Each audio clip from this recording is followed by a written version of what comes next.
প্রিয় ব্লগ লাভার বন্ধুরা, আবারও জঙ্গিপুর শহর চলে এলাম আমাদের অ্যাপোলো ফার্মেসির বেশ কিছু মেডিসিন কালেক্ট করার জন্য।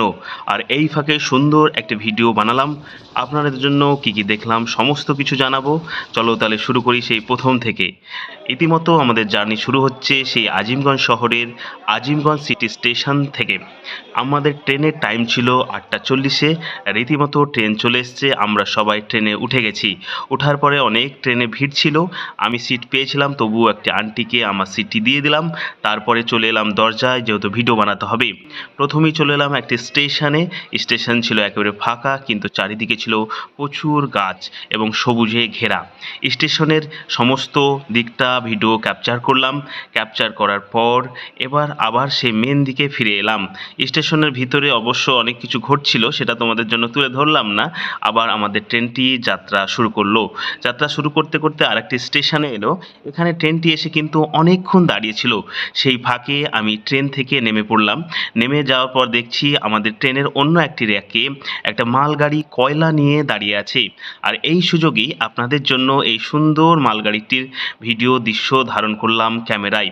এবং ধারণ করার পরে একটা ইনফরমেশন দিয়ে রাখি যে একটি ট্রেনের যা দৈর্ঘ্য হয় তার থেকে কিন্তু একটা মালগাড়ির দৈর্ঘ্য অনেক বেশি হয়।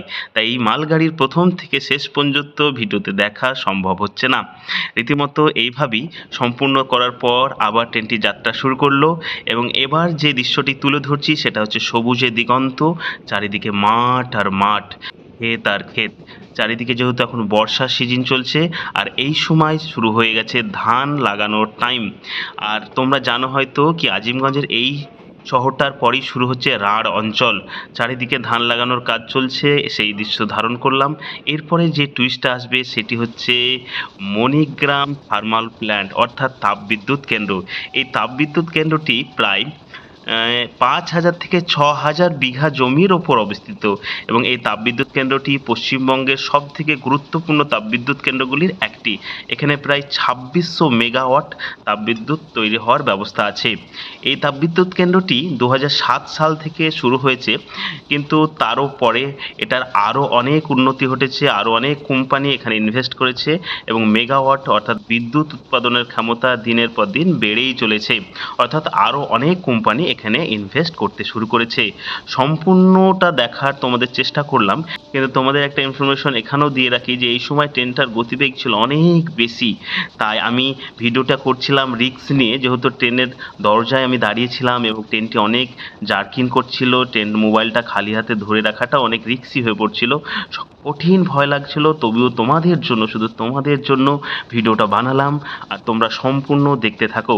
তাপবিদ্যুৎ কেন্দ্র শেষ হয়ে যাওয়ার পরে ওই ডিপার্টমেন্টটি বেশ কিছু গাছ লাগিয়ে রেখেছে, পাশে একটু বনের মতো পরিবেশ তৈরি করে রেখেছে। সেই দৃশ্যটা ধারণ করলাম তোমাদের জন্য।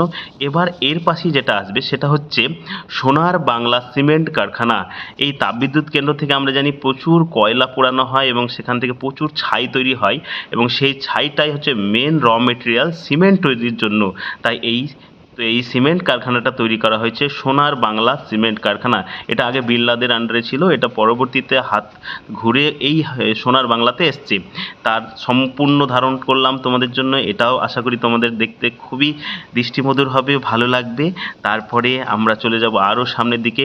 ট্রেনটি যখন যাচ্ছিল সামনে, তখন আরেকটি স্টেশন ক্রস করছিল। সেই ক্রস করা স্টেশনটি আমি তোমাদের জন্য তুলে ধরতে পারিনি। তারপরে একেবারে চলে আসবে আমাদের জঙ্গিপুর রোড স্টেশন। স্টেশনে উঠে প্রথমেই ওভারব্রিজ পার হচ্ছিলাম। সেই সুযোগে তোমাদের জন্য স্টেশনের ওপর থেকে একটা দৃশ্য বা ভিউ ধরে রাখলাম, ক্যামেরাবন্দি করলাম। তারপরে বাইরে চলে এলাম। বাইরের দৃশ্যটা তোমাদের দেখাতে দেখাতে সামনের দিকে এগিয়ে যাচ্ছি। এরপর টোটো স্ট্যান্ডে চলে এসেছি। আমি অটো নিয়ে নিয়েছি, এই অটোতে করেই আমার কাজ সম্পূর্ণ করব, তারপরে বাড়ি ফিরবো। ভিডিওটি ভালো লাগলে অবশ্যই পাশে থাকবে।